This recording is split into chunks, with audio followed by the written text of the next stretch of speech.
welcome everybody. Thanks for being here. And so we got ICP in your East-West and drama therapy. And where are you from? What? Public programs. Pardon? Public programs. Oh, public. Cool. And this is my partner back there. So,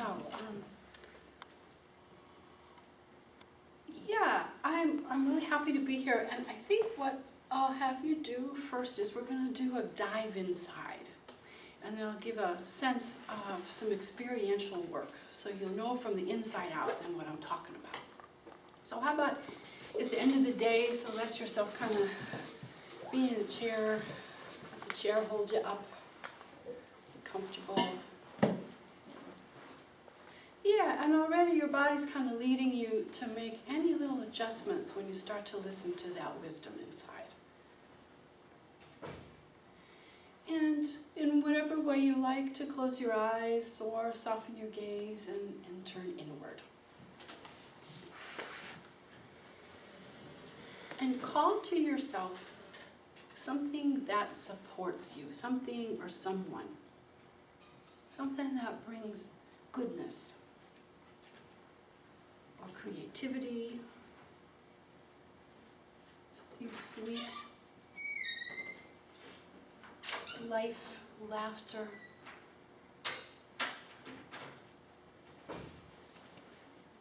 Welcome. We just turned inside and I'm going to invite you to go inside and call up something that brings goodness, whatever stripe. Could be confidence, sacredness, fun. And it could be something from your life experience, something that you know. So call this up. And if the well is dry and you can't find nothing in your real life today, call up something from your imagination. Doesn't matter if it's here 1/10% or 100, just something. And it could be a person. Somebody alive in your life now, somebody who's passed, a grandparent, the Dalai Lama, Kuan Yin. It could be a place in nature like a beach, a redwood grove. Maybe it's something like singing, dancing. Maybe you've got a pet that just says it all when he or she looks at you. And as you're calling this to you, however much, 1/10% or 1,000%, as it arrives, fill yourself up with it a little bit more. And start to notice the details. So when this goodness is here, what happens with your breathing? What shifts are there? What's your attitude to yourself now?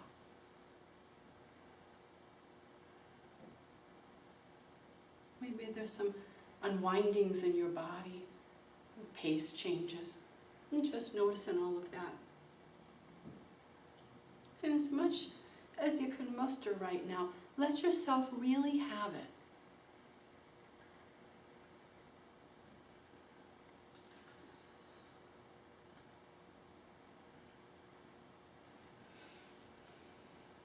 And as you have it, especially notice any sense of rightness or coming home.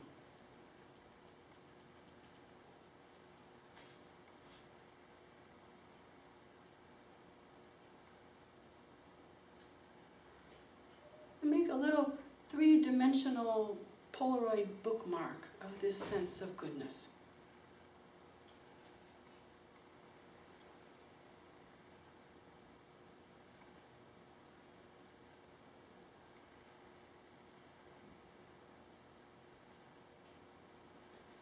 And now also notice any ways that you hold back or are uncertain. And it could be attention, it could be don't quite know how to go into the goodness today or in general. So not changing, not fixing, just noticing the ways you don't quite fully let yourself participate in what is fun, good, yummy, creative, relaxing. There may be a lot, or there may be just a little. So you just notice, you scan your body, scan your being, the voices that come.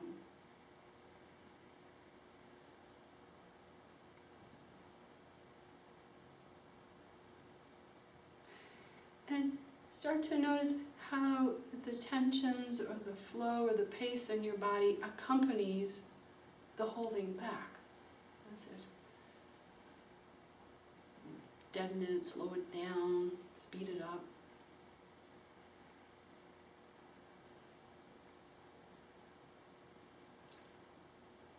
And notice if there's any beliefs that go along with this tenser way of being. Any memories, images.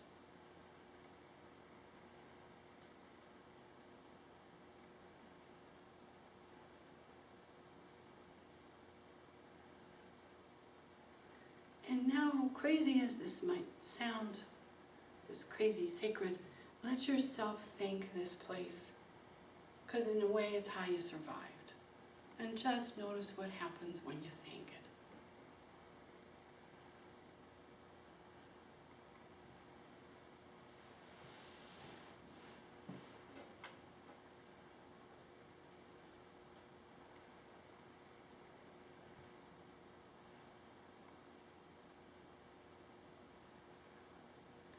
And now, let both things be there.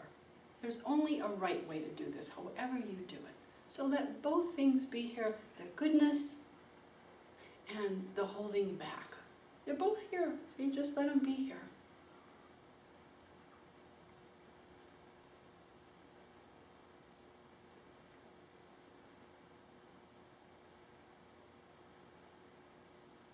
And notice what it's like to simply make room for both without fixing, without changing, just making room for both.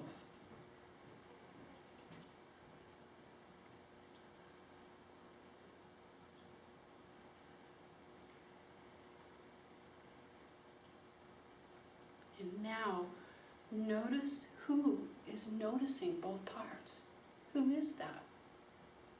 What wise man or wise woman is that who can notice both parts?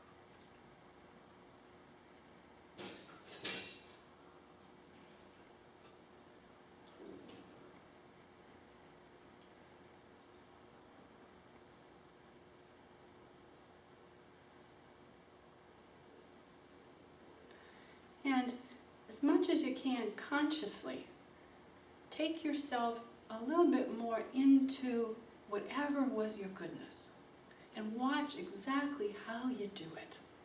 So do you see that person's face again? Do you smell the leaves?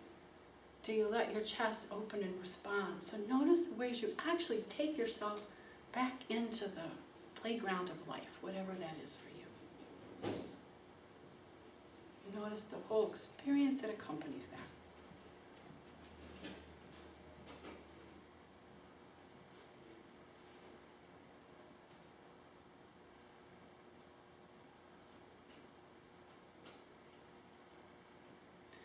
And now you don't have to go whole hog, but just take yourself back a little bit consciously to the funky place.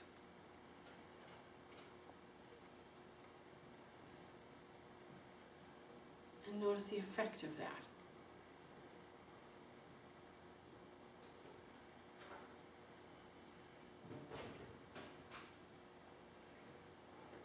And then, best as you can, find your way back, follow the breadcrumbs back into the goodness. So call up the image, the feeling, the movement.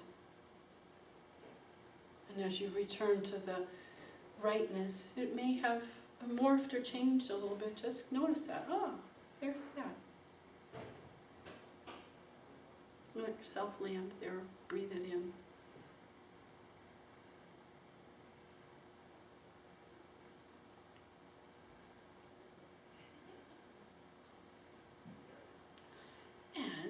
notice your preference.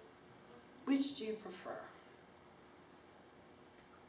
Kind of a no-brainer, but it's an interesting question. Notice who has the preference. That's a very wise soul.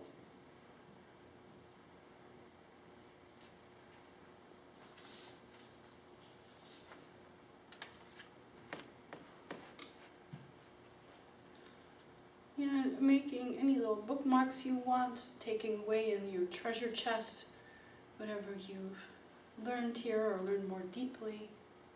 Let yourself start to come back to the room and gently open your eyes. Look around, see your fellow travelers here.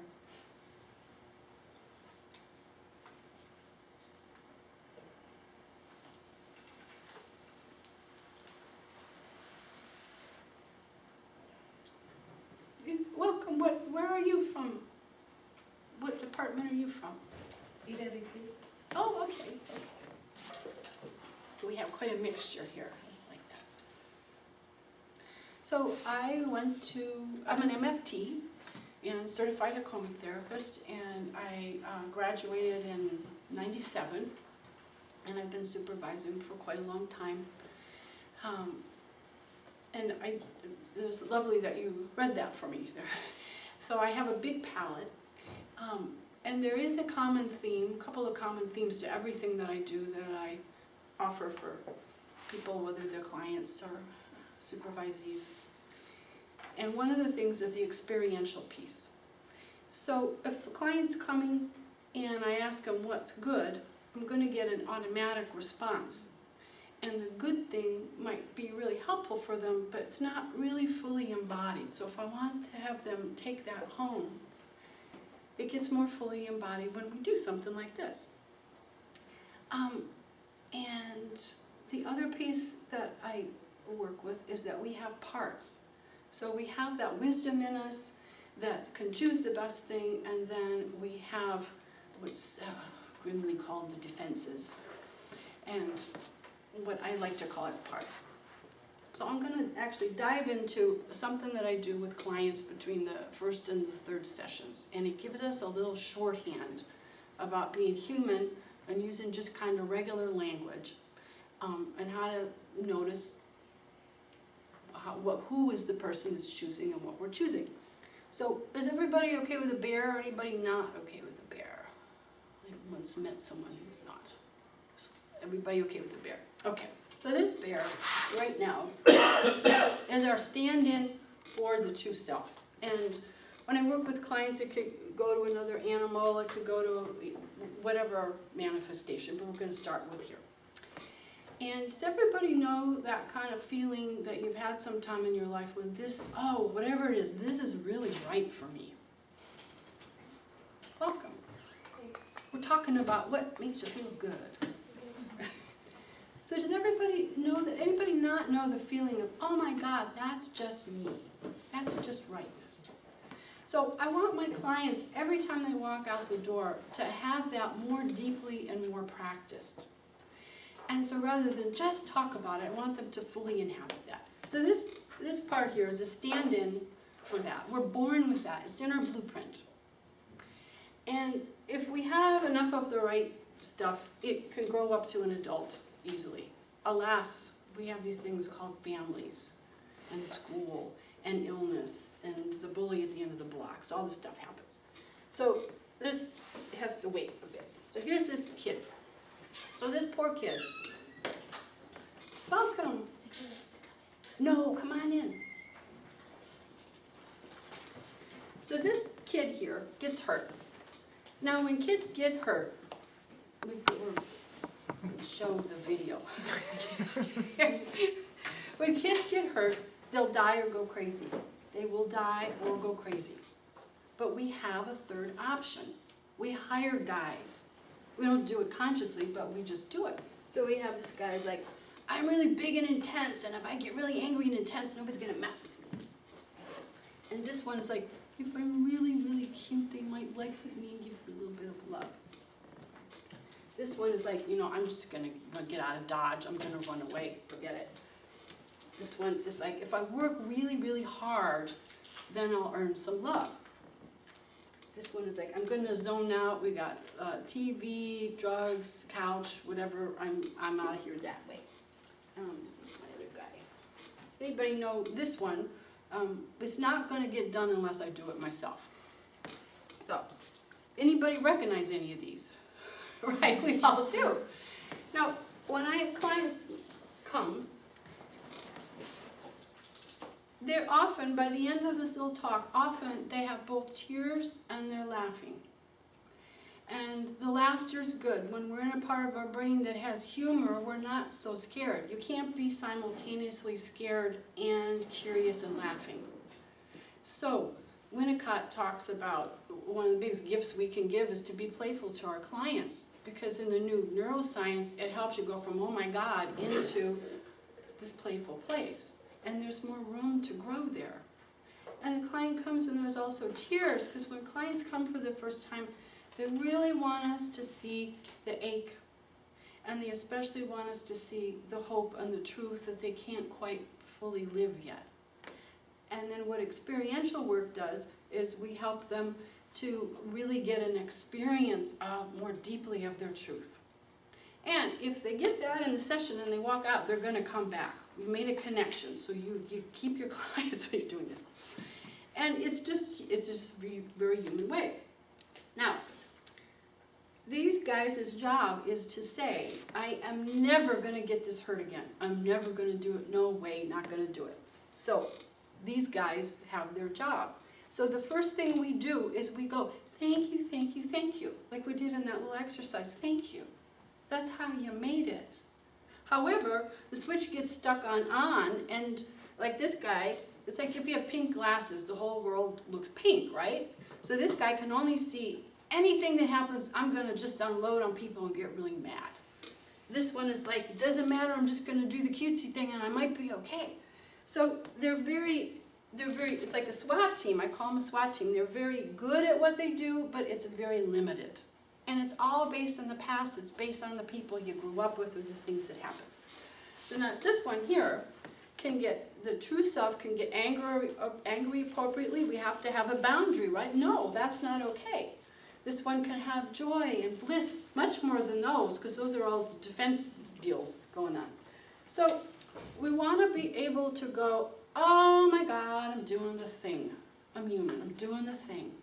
And how do I come here? So it's like a path in the forest.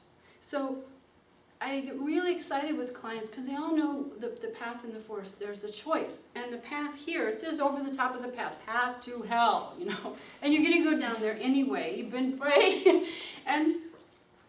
But it's like a path in the forest. If you go there less and you go here more, welcome, come on in. If you go here more, even if you have to bushwhack first, you all had this, because you all had the feeling like, oh, I just know what's right. I just know what's me. And there's a sense of respect for yourself and a sense of coming home. The more you go here, it's like in the forest, this gets grassy, grown over. If you end up there, you can real quick get back to this path. So in the beginning of therapy, I lay this out for people, and it also tells me a little bit about characterologically, belief-wise, which one they habitually do. We all do all of them, but we tend to go do our faves. And we start to have a little shorthand. Oh, I want to go here. Oh, I go here. This one got talking. The boss started to talk to me, and I have a client who always freezes. The other lady, the boss, starts to talk to me, and I get big and angry.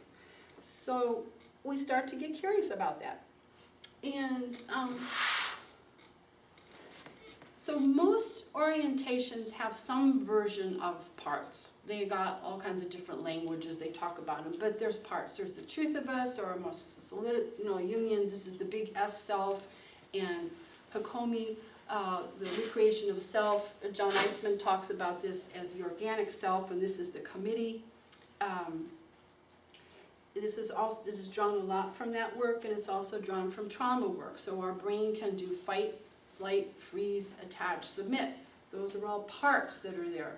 So we want to know when we're doing that and how to get back to this place. And this guy actually talks less, Did you ever notice that when you're in the thing, when you're doing the thing, it's like there has to be a lot of words, or you can't think of any words at all, and it's all kind of fraught. This one, we teach clients tools that over the years I've really been really deeply impressed by human nature. If we come into the truth of ourselves, we more easily know already what to say, or the things we're teaching them how to communicate. It just makes sense, and then they make it into their own words. We really want to help folks come over into their truth. So, I also talk with clients when I get them first on the phone. I call it refrigerator brain. So you can take a little card and you can put, I am a good person, and you put it on your refrigerator, and it doesn't mean anything because you don't have that experience. In fact, your critic can come up and say, we should, you know, if you really were a good person, you'd know what it meant to feel good. And then you start to kick yourself. However, if I'm in a session with somebody and they start to talk about, I had a client who talked about,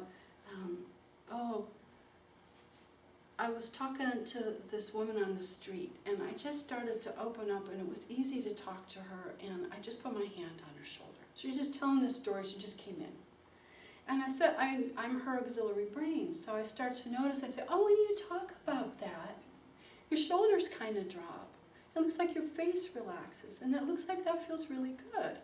And she's like, yeah, it does. So we pause there, and I help her deepen into that. We want clients to graduate from therapy, so we really want to lead with, here's this place, this is her goodness. And then, at the end of the session, I have my little cards here, and I have a blank place on the back of the card. And when the client is really deeply in, so she's deeply in towards the end of the session, and I ask from her, I don't guess, I don't get to do less work, I don't have to know, I just need to know that she's in her truth. And I'll ask her, so what are you learning here? What did you discover today? And then it comes from her, and she can say, oh, then I'm really whole. So those were her words, and then I can write on the back, I'm really whole, you're really whole. And then she could put it on the refrigerator, and there's a relationship between us, relationship between her and the person on the street. There starts to be from an indigenous perspective, not just the self, but the web of life. And those words are a cue back into a really fully human experience. So this is rock and roll, I love this. So let's see here. I'm going to give you a little bit of an overview, and then we're going to talk a little bit about what happened in the exercise. So we started out with this experiential meditation, noticing both your truth and the funky stuff that gets in the way. And in a moment, we gave you a model. And so I would encourage you to freely steal from anything I'm doing and make it your own. So what we do as humans is we learn from one another. So if I'm holding my arm up now, maybe some of you learn this in classes, all your neurons are firing so that the neurons to hold your arm out are firing. So little kids, when they're watching their parents talk and do movement and be happy and sad and all this stuff. As I'm watching that, if I'm a kid, I'm learning how to do that. So even though we may not have gotten what we needed growing up, the good news is with healing others, with the medicine aunties, you go to the therapist, you go with friends, you go with kind others or mentors, you're actually reshaping your brain, and you're learning again through that the relational experience how to be fully human. So we've got this model. We're going to have another exercise. I'm going to give you a couple of rules of thumb. We're going to talk about some exercises. But first, I'm curious, maybe people could, if you're willing to throw out a couple of things, what you got from that little meditation. What was a goodness that was inside?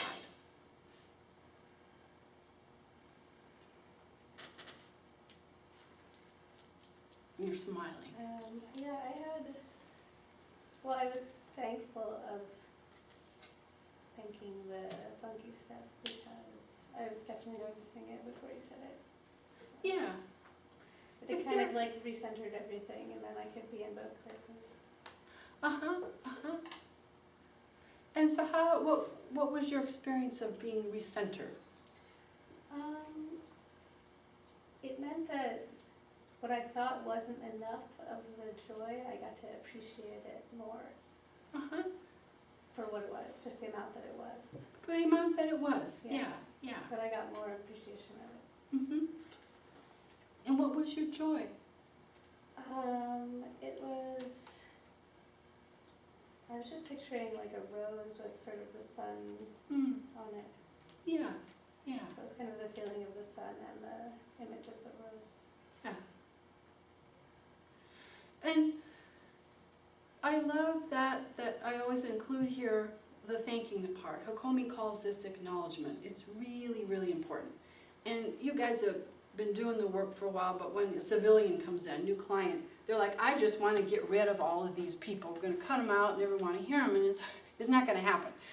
And we wouldn't want it to happen. I call it like if you have a soldier that comes back from the war, and he or she doesn't know that it's peacetime anymore. So they go to Safeway, and they're just waiting for, the other shoe to drop in the Safeway.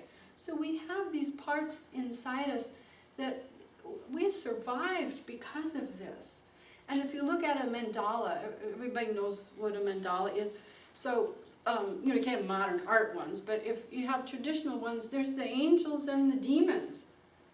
And they're just energy.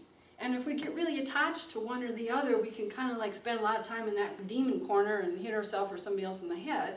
And if we're in the angel corner, we could do spiritual bypass. But if we can have all of it here, it just is. And there's something really magnificent about having it all there and just going, oh, I'm doing the thing. And I can live more and more deeply in my truth. So clients come and they're like, well, we got this little thing here, is it going to make a difference? And I'm like, yeah, because if you have this one little thing, it's like if you take, you're doing watercolor and the dish of water is clear, and you put one drop of red paint in there, and the whole dish becomes red. So if you have this one moment, 1 second of your truth, the sun came out on your rose, and you acknowledge the hard part, and then you can have more of the sun on the rose. If that one piece, the next day you have 2 seconds, you have more seconds, and pretty soon it's the fabric of your life. And you might fall off the horse, but you're more living in the truth of your life. So what was your good thing? You raised your hand. For me, it was standing by a cliff by the ocean, Mm-hmm. and what really stood out to me is that once I noticed that place, I really relaxed. My whole body Uh-huh. took a deep breath, and I relaxed. Yeah, and you do this lovely gesture here now. Mm-hmm. Yeah. So would you be willing to just let that gesture be here? Yeah, and the breath comes. It's kind of a package there. Yeah. Yeah. So hands are amazing. Clients will do all kinds of stuff with their hands, and they don't know they're doing it. But it's pointing to really important stuff like, or, oh, I need to make a boundary there. People come in and they got terrible boundaries, and everybody watch this little finger. They'll go, don't like that. Don't like that. And I'm like, on that finger like a hawk. It's like, that's so cool. Did you see what you did with your finger? I'm like, no. It was like, right there. Can you let that, if you're willing to, oh yeah, it's California woo, just do it anyway. Go ahead and just let your finger do that against the boss, or somebody, whatever it was. And is there some goodness in that? And it's like, yeah, because we need to do this with our hands as well as do this. People don't know how to receive. They don't know how to say no at first. So we want all of this, and your arms and legs and hands is going to show you. So when they come to me, because I'm experiential, I'll say, they know it now because they read my website. But when I was new, like y'all are starting to see clients, they'll tell me, I work experientially. And what that means is I'm the therapist for your mind and your body and your heart and all of it. So if it's okay with you, I'm going to notice out loud with you what your body is doing, so we can get its story as well as the rest of you. And that will, then I have the mandate from them, and we have an agreement, and they can start again. Remember how good curiosity, they can get curious about that. So, who had one of the things that was kind of funky? What a funky thing. I'm thinking, what put the water on the fire of the first part? The funky thing for me, I just had class in this space. Oh my before, goodness. And these lights are driving me crazy. They're not very natural. Yeah. Okay. Yeah. Yeah, and look what you do with your hand. Go right there. Yeah. Yeah, and so there's a bit of tension there. So that made it harder to, what effect did this have on your prior joy? I was having a hard time going to that place, sitting right underneath these Mhm. lights. Yeah. So yeah, I had the feeling of wanting to run outside. Yeah, so there's a whole world that goes with this, and yet a few minutes prior, were you partaking of whatever was good? Yeah. Yeah. So isn't that, I'm blows my mind that we can, with a few cues, go into heaven or hell, basically, right? You know, and I don't. Well, you guys are all young, but when I was young, there's some. I can't remember what show it was. It was not the Outer Limits, but the other one.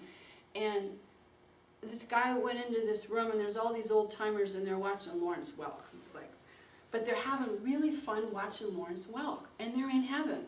And then this guy who's in this bad motorcycle gang comes in the room, and he's in hell because he doesn't like Lawrence Welk. So it's like a lot of it's, yeah. So it's our perception.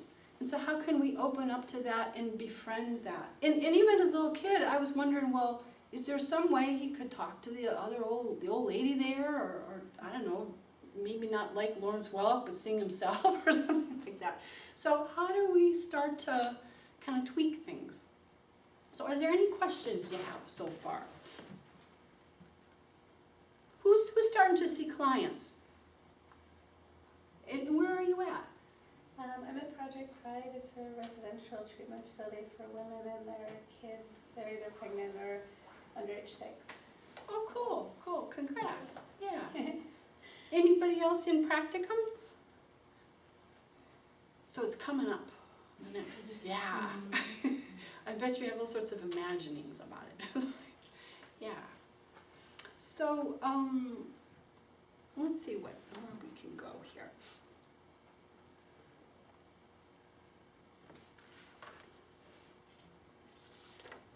So there's 2 rules of thumb I'd like to share with you. So I really lead with, I mean, old school therapy, they want to go to like all the bad thing, and I've had many clients come and they've said, you know, I had this talk therapy and it never went anywhere, and all we concentrated on was the bad thing. And after a while they left that because you had enough of the bad thing. So, and old school therapy, in my bias, hopes clients will explore certain things until they have an insight, an aha. And what the new brain science is promoting, and a lot is going to talk about in your different classes, is that why wait for the aha? Why not just go take the client in the first session and teach them how to go to the aha place? So that's what you guys did in a way, going to the aha place when you go to the cliff or when you go to the rose, that you have that ability to just go there. And not just as a tool, we start to look at who is the self, who's the wise woman or the wise man who can just take us there. And it does take practice. Like we practice this ad nauseum. We practice like, I'm no good, blah, blah, blah, blah, blah. We practice that. So, you know, tell clients you got to practice it. But I'm going to coach you and practice in here, not as a mental exercise, but as an actual thing that you can take with you. And we'll practice here. And so I'm always really watching. I'm their auxiliary brain, watching for them to feel some kind of aliveness or rightness. So and you'll know this with your clients when you're human, because when we're feeling good, what do? We relax, we soften, we get a little bigger, we have more life force, we're not so tense, we flow. So there's all these things happening. So we start to see that in clients, that I'm on it, like the little thing with the finger. Oh, when you talk about the cliff, you just open up. How about we spend some time there? And then I get real clear with clients when they come in from the first 3 sessions, and in every session, what do you want to walk out with? Because that will give me the leverage from them to go very specifically so that we can deepen. And they're going to want something good in life. And so that will give me the opportunity to say, well, here's this choice you've been, some clients are going to talk a lot. So these people are, this person's talking a lot. I say, so we have a choice here. You've come in and you've wanted to calm, and you're getting more, what do you think is telling me that I'm getting a little concerned that as you talk, something's happening there. At first they won't know. Then we partner together. Oh, well, yeah, I'm going faster. Oh, I'm getting a little bit tighter. Yeah, this is one of those places. So you have your preference here, and you wanted to come in and you want to calm. Let's find a way to bring some calming to this place. Now, sometimes people can pretty directly go here. I do as much of that as possible. So that's John Eisman's recreation of the self. We go there as much as possible. Sometimes through trauma, there's a missing file. Somebody just doesn't know what it's like for another person to sit there and listen to them or love them or be kind to them. They need that experience. So in Hakomi, we look for the missing experience and trauma. We're rewiring things. So if you're working psychodynamically, an experiential version of that is when we talk about the part that's tense. You guys all tensed in a different way that's very unique to you. So you bring your way of responding to everything that you've habitually had. So client comes in and thinking of somebody. So they come in and they talk about, well, you know, my partner said such and such, and I got really tense. And so I said, well, I bet that's not the first time. Like your partner, yeah, might have been driving you nuts. But is that the first time you responded in that particular way? Or has that response been a traveler with you your whole life? And it's always a traveler. We have to look at something in the current environment. I asked them to do a measuring stick, which I get from Janina Fisher, is one of the queens of undoing your trauma in life, Janina Fisher. So how much of the vehemence, wow, you got really mad at your partner, you unloaded at them, how much of that vehemence feels really old? And how much of it has to do with that particular situation? And I've never met anybody who didn't understand that. They go, well, it's mostly old. Yeah, they were driving me nuts, but it's mostly old. You know this one, yes. So the thing that's old, that's how our parents, teachers, the bully, how we got ill, all of that, we responded when we couldn't leave the family home. We can't say, I'm tired of you people, I'm moving to New York. You're stuck there, you gotta hire the guys. So these guys habitually respond to certain things. So the psychodynamic work is if they can't go there, I ask them what's familiar about that response, and I don't get a conversational response if I really help them to go inside. And it will take them right down into where it got started, that they had to do everything themselves, or be cute, or get angry. And we can unwind that and work with that child and provide a missing experience and live experience, and boom, this is where we end up. So, any questions from this so far?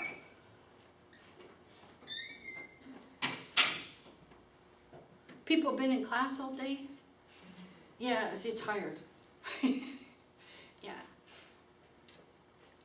So, let's see here. Oh, so what I'm looking for, whether somebody can go right here, or they're on the way there, or I've worked with them in their family of origin thing, is there'll suddenly be a sense of rightness. And we'll notice that as humans because they're relaxing, getting bigger, softer, whatever. And I'll say, millions of times I say this to people, oh, there's a sense of rightness there. And you can repeat stuff like that because clients need to hear it and they'll go, yeah. It feels like coming home. It's another thing. Yeah. So you've hit pay dirt. You're in there, wise man or woman.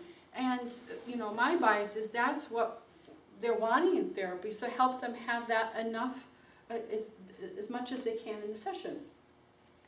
If we look at it in a trauma perspective, like Peter Levine, local trauma guru guy, in the book Waking the Tiger, I can't highly enough recommend. he talks about this figure 8. So on the one side is all the resources, all the good stuff.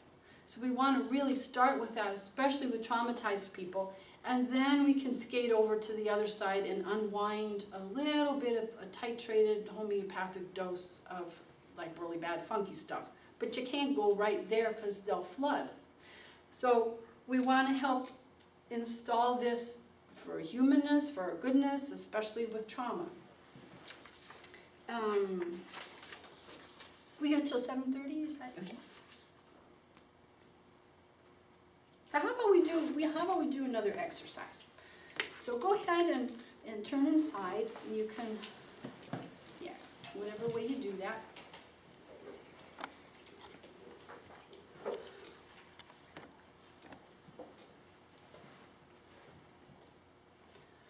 And feel inside of you for the part of you that hides or contracts or gets tight.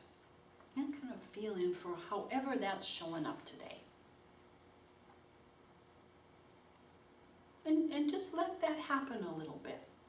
Like there'll be something habitual, maybe your shoulders or your chest, belly, face.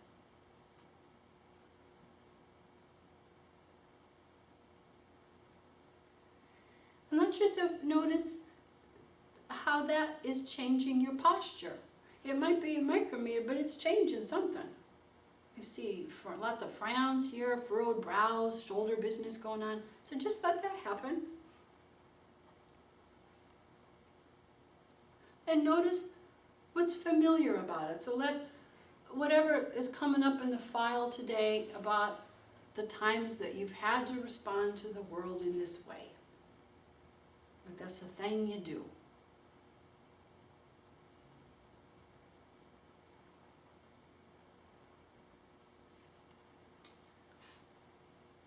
Notice any beliefs that go with this. Like what do you tell yourself when you're doing this thing? You're tight in this way.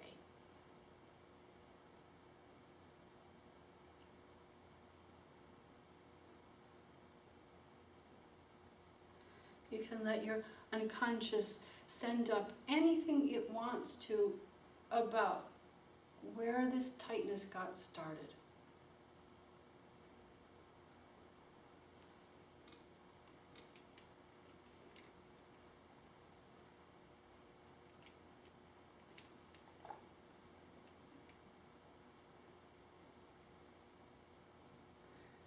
And again, real important, how about to thank this tightness for whatever way it's helped you, even if it no longer serves you. Just thank it. It's been a good soldier. And notice what happens when you thank it.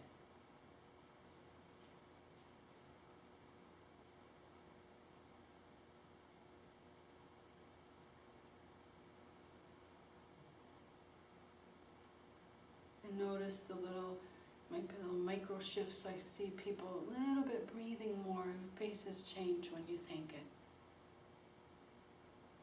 And if that doesn't happen, that's totally cool too.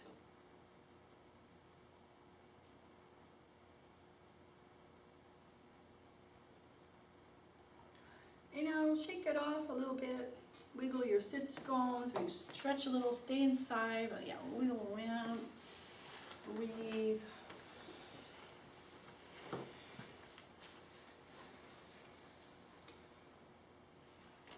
And find a part of you, even if it's a tiny percentage, that likes to be alive. So find something, some life force inside you. And it could be, you could draw upon the image that you had earlier, could be a different one. And let yourself really land on that. And really, I'd like you also to take care of your body as you do this.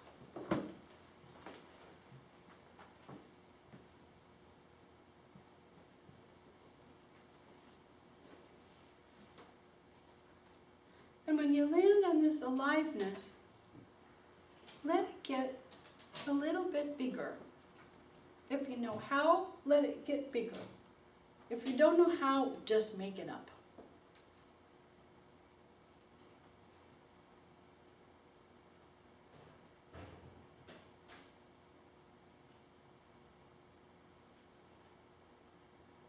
let yourself fill up even more with this expansion or softness or flow, life force. Yeah, and notice how your posture starts to refocus or readjust itself with this. Especially notice in your face, your chest, your belly, your back. Yeah, breath, your attitude to yourself. That's right.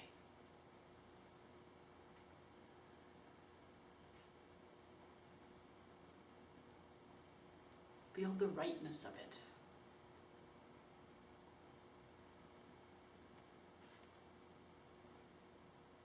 And with this place, let any beliefs come around here. So as you start to increment by increment, bit by bit, come into this way of being alive. What's the headline here about this way you're alive? When you start to believe here, either believe or hope you can believe.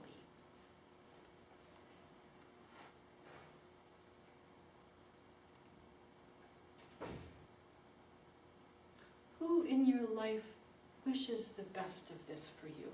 And let that person be here, if you'd like. Who says, yeah, you can have that.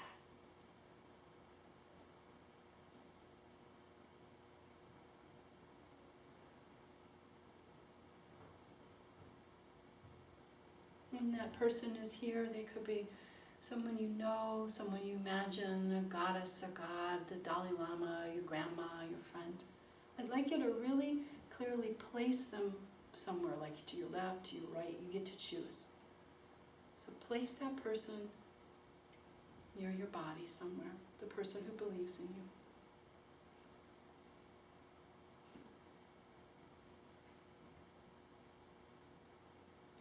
And then really notice that the arm that's closest to that person, or your back, or your front, whatever's closest to that person, how does your body start to respond to their belief in you?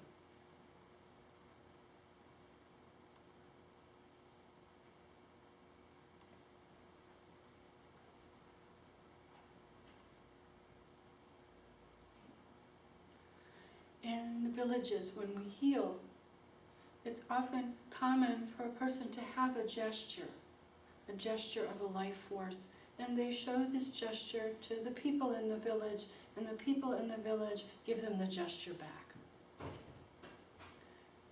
So from this goodness inside, I'd like you to go ahead and find a gesture and make it. It may be with your hands often, but it could be with your shoulders or face. It could be small or large. So find the gesture that goes along with this. Touching your hand in your heart or an opening.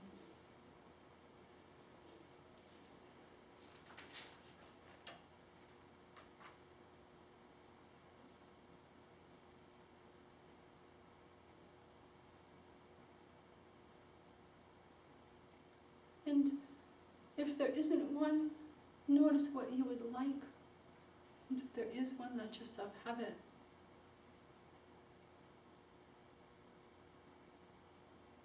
And we're welcoming everybody to the party here. So I'd actually like you to turn to a neighbor or two and just in quiet silence, show them what you found from this little journey.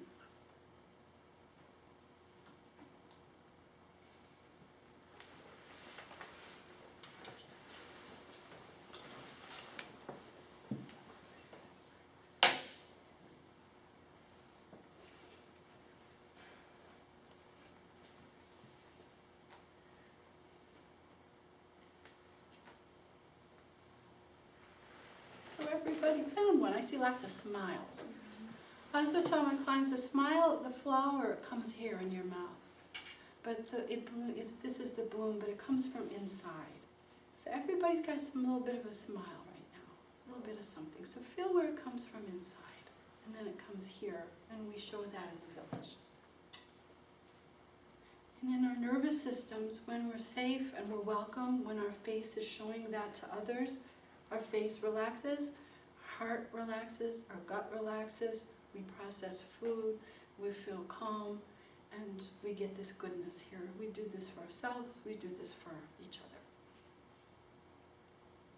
You guys look all yummy. I don't know you, but I'm starting to know you. It's really lovely. So anybody want to share anything about this? This is like?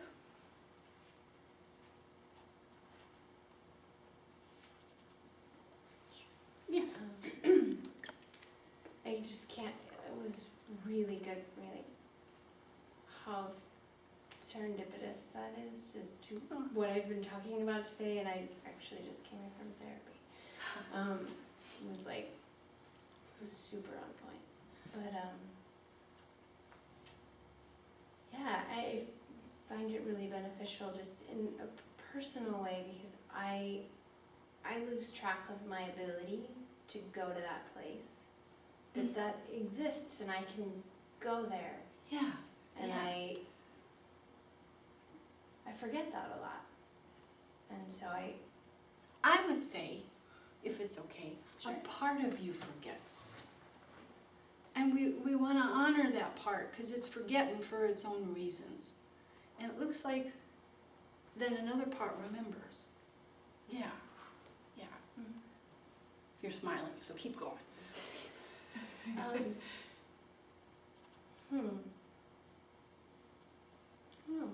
Do you have a particular question as Well- far as where I should? Oh, What you wanna I was curious.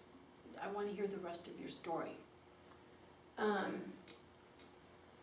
far as where I went? And Yeah, such? yeah. For me, the feeling, I was struggling, like trying to make sure that I got exactly the right place. It's like, stop. But I think that place for me is one of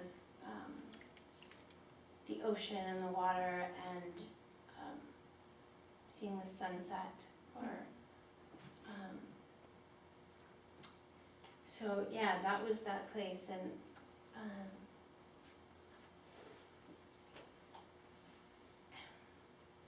yeah, and like you were saying, it was really hard. Like once I got there, it was hard not to, like, I noticed myself smiling, and it's like, Yeah, yeah.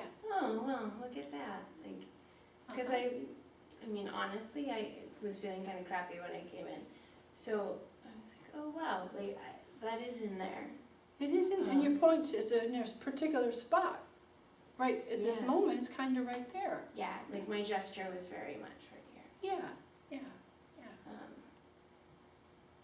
Yeah, it was, and swear to God, in therapy today we were talking about like creating that feeling of safety for myself, and like taking her, my therapist, taking her with me. Yeah. And I was like, creepy, so I just put her right beside me. But So it was creepy and it was also good. it was though, excellent. Yeah, It was excellent, it was yeah, okay. really excellent. Creepy, excellent, yeah. And so she went by your right side, you pointed there? And okay, if it's okay to say, what happened on your right side when you noticed her there?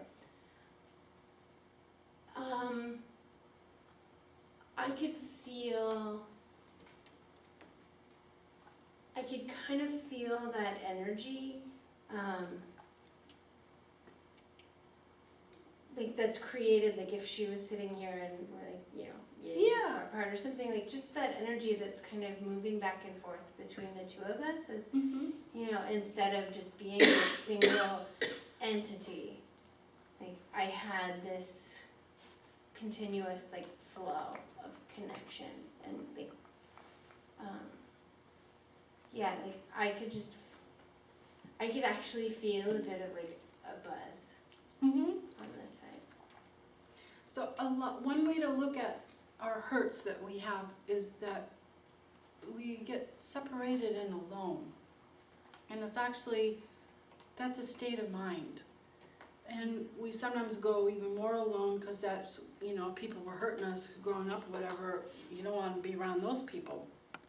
And yet, in the indigenous perspectives that I bring, when we're in the web of life and we start to notice enough of the right people in the village or grow those relationships after a while, things happen, our bodies start to change. And I remember I grew up in a very, they're not first generation, they're not from England, they're like first and second generation, but they're British, they don't hug. I had to come to California to learn how to hug probably. So they didn't do lots of touch. And when one of my mentors was working with me to become certified as an Nakomi, she sat with her arm coming behind and her hand came here. And no one had ever done that in my family. Just to do that. And of course in Hakomi we don't just do it, offer it like candy. We offer touch when it's appropriate. You learn lots and lots how to offer touch to people, so it's appropriate. There's a whole piece there. But when we do offer something of nourishment, whether it's touch or whatever it is, we start curious about it. So what happens when her hand was there? Well, I started to relax. I started to rework my brain cells without having to have those words. There's an amazing thing that happens with memory, that you remember the bad thing. If you remember the bad thing over and over, you get flooded. If you remember the bad thing in a small dose with a kind other, that memory changes even into something that's really good. So me, from being holding in my core and all those years of loneliness, I got this hand here. And then I went out and I did big hikes in the woods, as I want to do, and I would sit down and I would feel her hand there. So my belief, the heart goes beyond time and space, that the touch goes there, visual goes there, flow goes there. And I really use a lot with clients for many, many reasons. Who's in their life, bring them there, let your crew be here. And if they're really kind of insular and they don't have anybody, maybe there's a pet, or I got somebody who uses lots of Irish goddesses, whatever it is, let that group be there, and then it exponentially will grow. So thank you for sharing, all the people who've shared here. And let's see. So I got a couple of handouts here for you. I got some stuff here for you.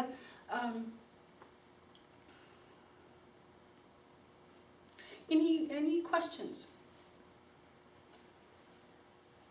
Look like you got a question. Yeah. It seems that it's like trying to find the client's strength and try to make it bigger and, well, visualize it or try to feel it, and but sometimes it's like kind of get I don't have such good memory, or it's like I have to really creating it myself. You mean you or the client is talking? Yeah. The client. Yeah, if the client, well, sometimes we feel, it's all bad, is it, sometimes you just can't get back to that stage. It's like too much worry or too much, and how can you? How can you do it? Yeah. Yes.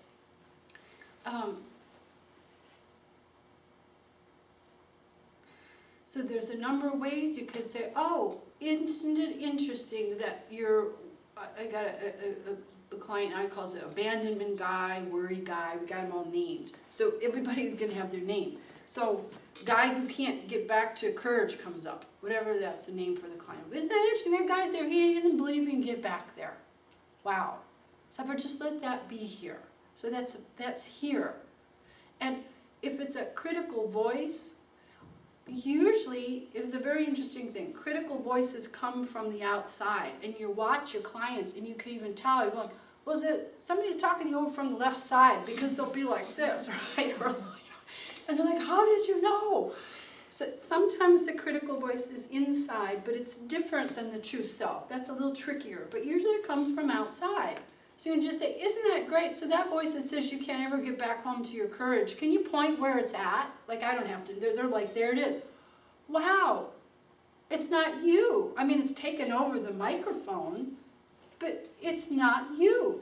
So let's pause here. Is it okay with you? Would you like to do this? Lots of permission, especially with trauma clients. Just notice there's that part there, and there's you, and you'd like to have the courage. You don't even have to know how right now. You just have to know that you'd like it. The other part is with longing. If you have a longing for something, that's all you have to do. The client's like, oh my God, I want to get back, and I don't know how to get back to the goodness. So I say, do you have a longing? So you have a longing to go to your truth. You have a longing to go to your courage. You have a longing for that. Right now, you don't have to know how, but you've already started to stand in the doorway. How about you just let yourself want it? You don't have to know how to do it. Are you willing? And most times people are, because they want that, right? They're tired of doing it the whole way. Let yourself feel you're tired of not having the courage, and as you go inside, and when you want to feel the courage, when you're just longing for it, what do you start to notice? Is it there 1/10%? As long as you got it 1/10%, that's enough to start. That's where it starts. And that's very un-American. That's a real different way. It's like, just do it. You have to have these little tiny little steps to go. And I've done that a million times. And if they want it, they'll start to feel something. There's a new client, okay, I start to feel the courage, and their chin goes up and stuff starts to happen. Yeah, but it won't happen when I go home to the apartment. It's like, okay, but however, it is happening right now. If it's okay with you, can you let it happen right now? Right now it is happening. How is it happening?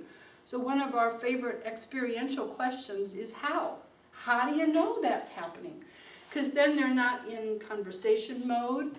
They're not thinking about it. You're not taking them out of their experience. Why questions we stay away from except for special circumstances. You ask them how. How do you know that you're in your courage, even 1/100%? Well, it gets hotter there or something like that, or a heart. Does that answer some things? Yeah. Other questions people got? What? So I'm working with substance abuse and addiction. So for a lot of my clients, one of their parts is that, and because they don't have that part or access to that part right now, there's a lot of just feeling defenseless a lot of the time. Mm-hmm. So I'm wondering if you have any advice about talking to that fear. Mm-hmm.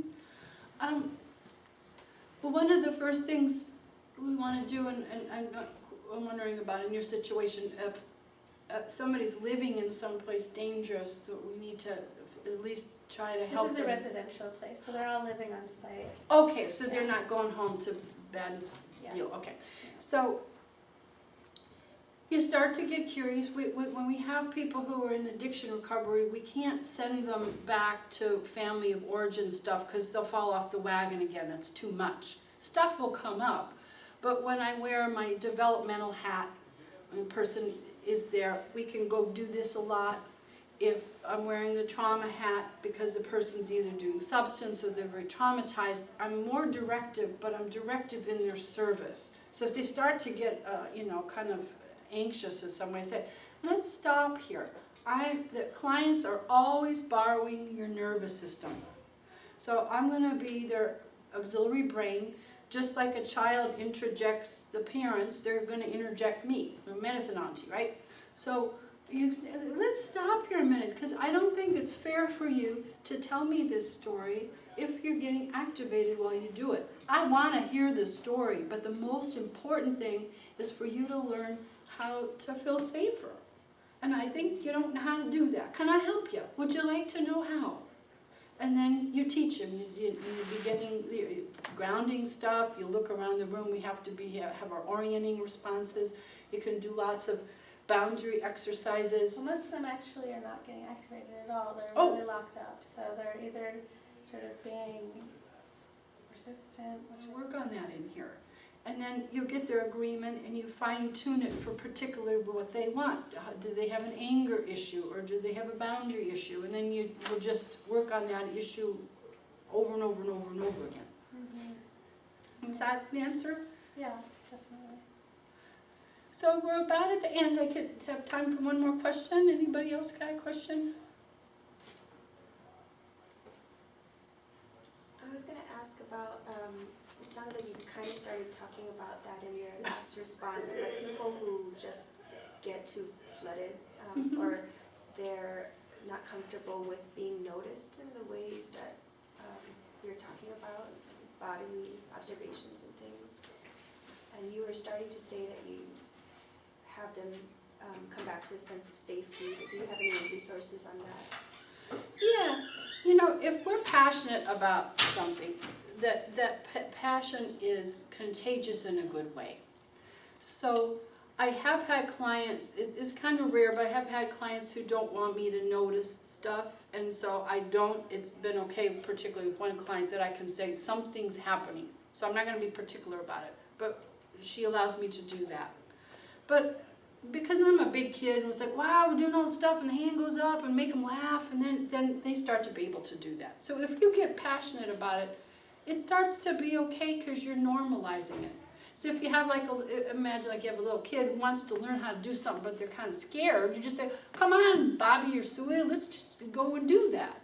And if they say no, you go, I am so glad that you told me no, because they're saying a boundary, and you make a big, huge celebration. I'm so glad that you told me. And when you did that, you kind of did, that, or you said no. So just let yourself feel these days, as opposed to whatever, you're sitting with somebody who listens to you and respects you, and this is what it feels like. So just let that be here. Does that answer some of it? It's a big subject.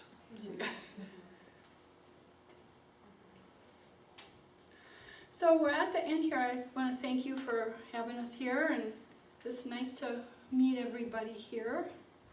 And you can take my cards, and I got a website, and I wish you well in all your studies and all the people you'll meet along your journeys.